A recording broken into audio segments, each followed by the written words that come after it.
mais uma vez é um privilégio, né, estar compartilhando, né, algo da parte de Deus com vocês, né, porque eu sei que eu fui chamado para isso, né, pregar a palavra, para contar o que Deus fez na minha vida. E sempre que Deus abre assim, uma porta, uma oportunidade, eu tenho como um privilégio, né, de poder contar, de poder até retribuir a Deus, né, o que Ele fez por mim. Então, eu queria ler um texto que se encontra no Evangelho de Lucas, capítulo de número 8. Eu não vou ler o texto todo, mas eu vou explicar, né, no decorrer da mensagem.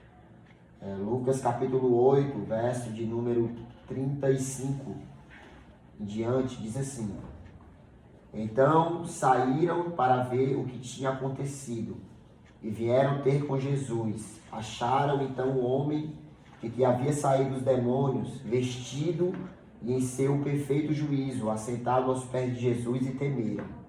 E os que tinham visto contaram-lhe também como fora salvo aquele endemoniado. E toda a multidão da terra dos Gadarenos e ao redor lhe rogou que se retirasse deles, porque estavam possuídos de grande temor. E entrando ele no barco, voltou. E aquele homem de que havia saído os demônios rogou-lhe que o deixasse estar com ele.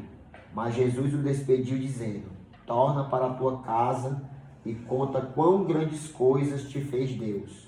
E ele foi apregoando por toda a cidade quão grandes coisas Jesus lhe tinha feito.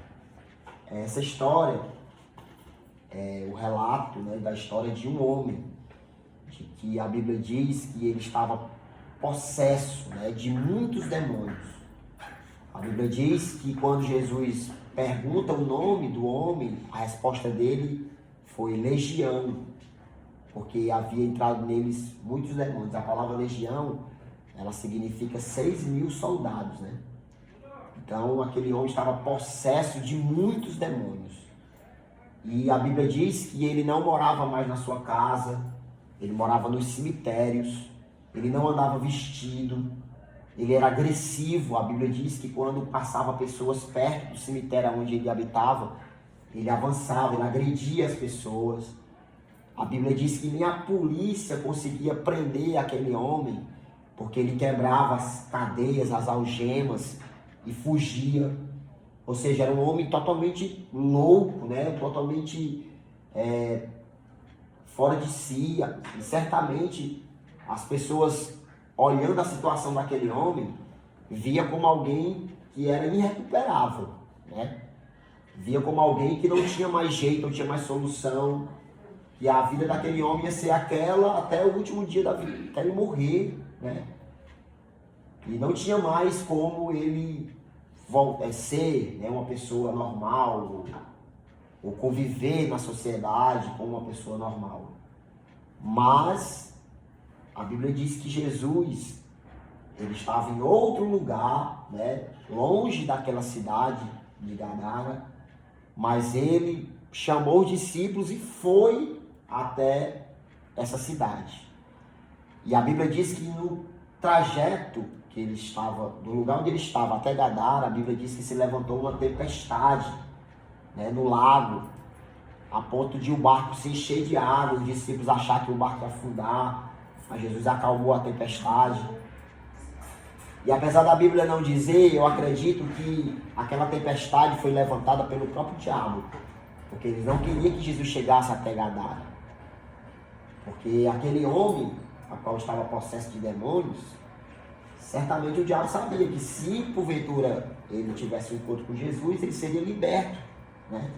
Não era isso que Satanás queria. Então, aquela tempestade, acredito que foi levantada pelo próprio diabo, mas Jesus acalmou a tempestade e chegou lá na cidade de Gadara. Quando ele chegou, o homem veio até ele, né? E ele pergunta qual o nome, o homem responde legião.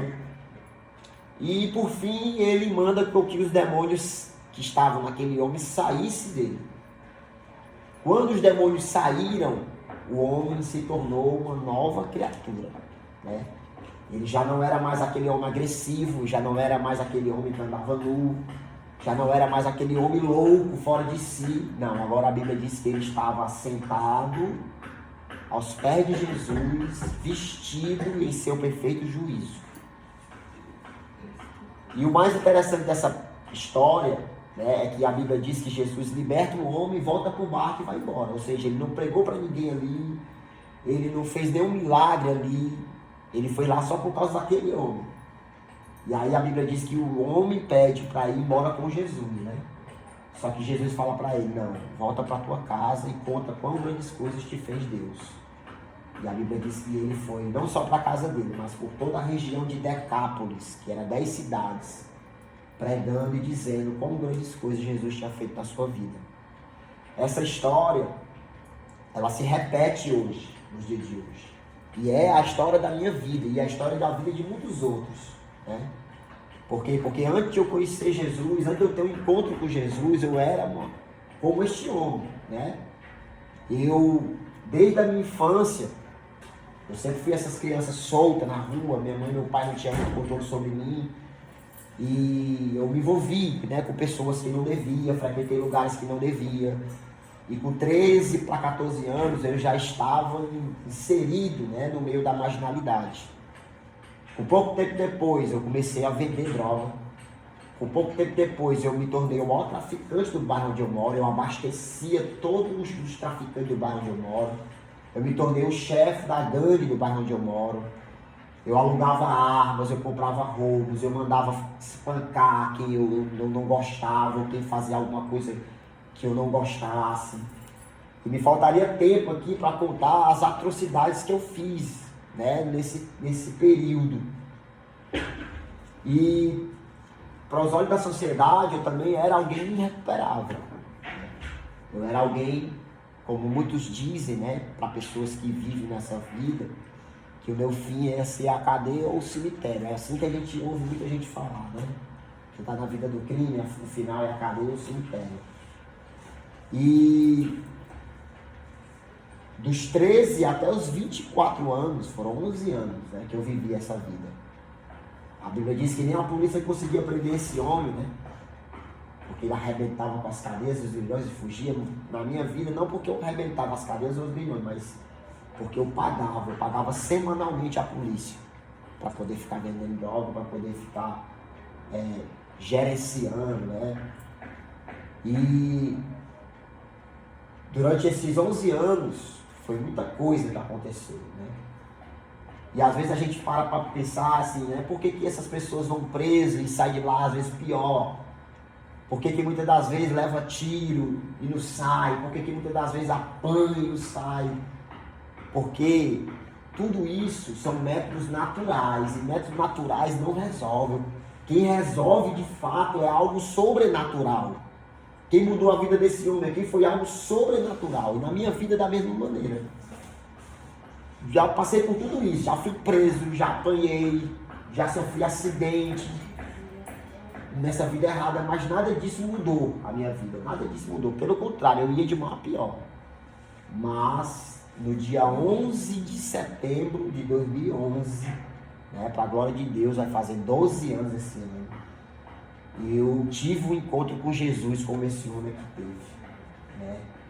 Foi em casa, eu assisti televisão, mudando a televisão de canal, de repente parou num canal que estava tocando louvor, e aquele louvor tocou no fundo da minha alma, né? E eu comecei a chorar, e eu falei para minha esposa que eu estava cansado dessa vida, e eu queria entregar a minha vida a Jesus. E ela disse, depois eu vou com você. E aí naquele mesmo dia à noite, né, a gente foi para a igreja e entregamos a nossa vida a Jesus. E eu digo para você, assim como foi na vida desse homem, foi na minha vida também. Eu mudei radicalmente. Sabe? É por isso que a Bíblia diz que é uma nova, quem está em Cristo Jesus, nova criatura é. Por isso que a Bíblia diz que é um novo nascimento. Por quê? Porque é tudo novo, é uma mente nova, é uma visão nova, é um estilo de vida novo, né? Tudo novo, é tudo novo. Então, quando eu tive esse encontro com Jesus, de verdade eu mudei, abandonei tudo mesmo, né? Deixei o tráfico, deixei as gangues, deixei as festas, deixei a prostituição, todas as cadeias espirituais que eu era preso, Jesus me libertou, né? E desde essa época, né, até hoje, como a vida deste homem aqui, né, quando Jesus falou para ele, volta para tua casa e conta, e ele foi por toda a cidade pregando, assim tem sido a minha vida também. Eu amo pregar a palavra de Deus, sabe? Hoje, para a glória de Deus, né, eu sou dirigente de duas igrejas lá no Maranguape. A gente fundou, né, duas igrejas lá, estamos lá trabalhando lá com muitos outros jovens que também estão, né, vivendo a mesma vida que eu vivi. E eu conto para eles, ó, teve jeito para mim, tem jeito para você também, né? O final da história não precisa ser a cadeia ou o cemitério, tem uma opção chamada Jesus Cristo que muda de verdade a vida do homem.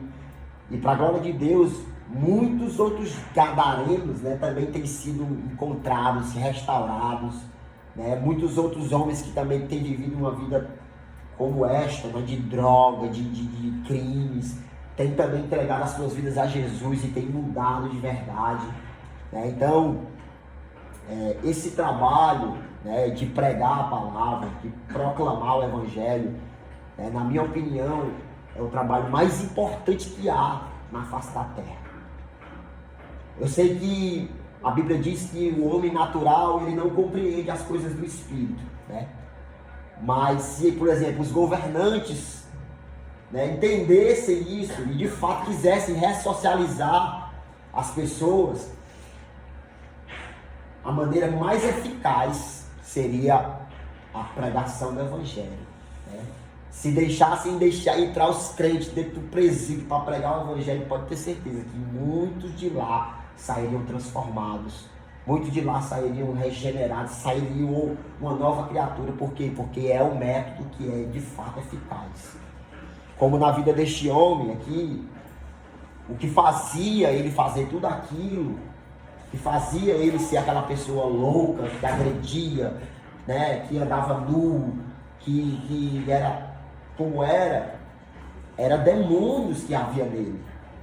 E muitas das vezes, essas pessoas, esses jovens estão cometendo esses crimes, né, e muitas das vezes, na maioria das vezes, ou todas as vezes, se trata também de demônios que estão se apoderando dessas pessoas e estão fazendo com que elas façam tudo isso.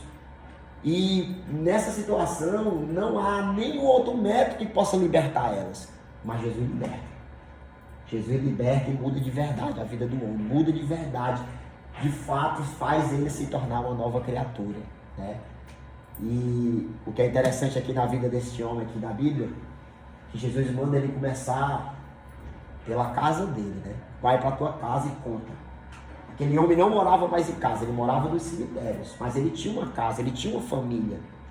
E certamente aquela família daquele homem estava sofrendo mais do que ele, talvez. A mãe daquele homem, ao ouvir, né, as histórias, os relatos daquilo que ele já andava fazendo, os pais, certamente sofreu muito, assim como hoje a gente tem visto muitas famílias, né? Mães, pais sofrendo por ver seus filhos, por ver, né, seus parentes agindo dessa maneira. Mas quando Jesus entra na história, tudo muda.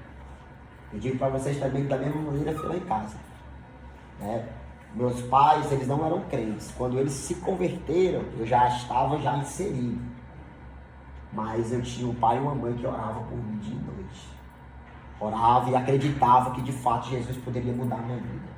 Quando todo mundo dizia que o meu final ia ser cadeia ou cemitério, meus pais creram que Jesus poderia mudar a história, que eu poderia mudar o meu destino. Estavam lá orando dia e noite, orando dia e noite. E aí vocês podem imaginar hoje a alegria que é, né, para os meus pais. Me ver hoje sendo um dirigente de igreja, pregador da palavra, alguém que de verdade mudou, né, que tem demonstrado nesses 12 anos que de fato meu coração foi transformado, que eu me tornei essa nova criatura. Você pode imaginar a alegria que é para os meus pais. E assim, né, tem sido também muitas famílias por aí. Muitas famílias que estavam destruídas, né? Quando Jesus entra na história, as coisas mudam, as coisas voltam para o lugar, as coisas verdadeiramente ficam como Deus quer, porque o que Deus quer é a paz, é a alegria, a harmonia, né? Não é tribulação, não é polícia, cadeia, não. O que Deus quer é isso. Então, o Evangelho, né, como a Bíblia diz, ele é de verdade o poder de Deus para a salvação de todo aquele que crê, né? O Evangelho é capaz de mudar aquilo que a maioria diz que não é possível mais mudar. O Evangelho é capaz de recuperar, ressocializar aquele que para muitos era irrecuperável, né? E eu sou a prova viva disso. Eu louvo a Deus, né, pela oportunidade que Deus me deu. Porque eu poderia ser mais um das estatísticas, né? Porque a maioria, a grande maioria dos meus amigos entre aspas, né, que estavam comigo naquela vida, a grande maioria hoje já não estão mais vivos. Mas a oportunidade tiveram de ouvir a palavra e de crer no Evangelho, mas não quiseram. Mas eu, graças a Deus, eu abracei a oportunidade que o Senhor me deu. Eu digo para vocês, não tem mais volta. Até o último dia da minha vida vai ser essa, de pregar, de dizer quão grandes coisas, né, Jesus fez na minha vida. E eu digo para todos vocês que estão aqui, para me encerrar, que talvez muitos, ao ouvir, né, a minha história, digam assim, você precisava mesmo. Porque você, se não tivesse aceitado Jesus, você iria morrer, ou iria passar anos na cadeia. Mas eu digo para você que no final da história, no final de tudo, não vai existir médico, ou bandido, né, ou cidadão, ou aquele que vive à margem da lei, não. Vai existir salvos e condenados. Entendeu? O doutor, médico, juiz, advogado, que morrer sem se arrepender de seus pecados e entregar sua vida a Jesus, ele vai ser condenado e vai estar lá no mesmo lugar, sofrendo do mesmo jeito que o bandido, o traficante, o assaltante, que também morreu sem se arrepender, vai estar. Assim também como todos aqueles, juiz, doutor, médico, policial, que se arrependerem e se converter a Jesus, vai estar também no mesmo lugar que o traficante, o bandido, o ladrão, que se arrependeu e se converteu, vai estar. Então, no final da história, é céu ou inferno, é salvo ou condenado. Então, todos nós, todos vocês que estão aqui, precisam também ter esse encontro com Jesus Cristo para ser salvo. Amém? Então, eu deixo essa palavra para vocês, né? E que vocês possam refletir, meditar, né? E aquele que não tomou a decisão ainda, que possa tomar o quanto antes, né? Porque a gente sabe que a qualquer momento pode acontecer duas coisas, que para nós que somos crentes vai ser maravilha, mas para quem não é, não vai ser, que é o arrebatamento da igreja e a morte. Essas duas coisas podem acontecer a qualquer momento. Então, como aquele hino da harpa diz, né? Meu amigo, hoje tu tens a escolha, vida ou morte qual vais aceitar. Amanhã pode ser muito tarde. Hoje Cristo te quer libertar. Amém. Agradeço a oportunidade. Deus abençoe a todos vocês em nome de Jesus. Entendeu?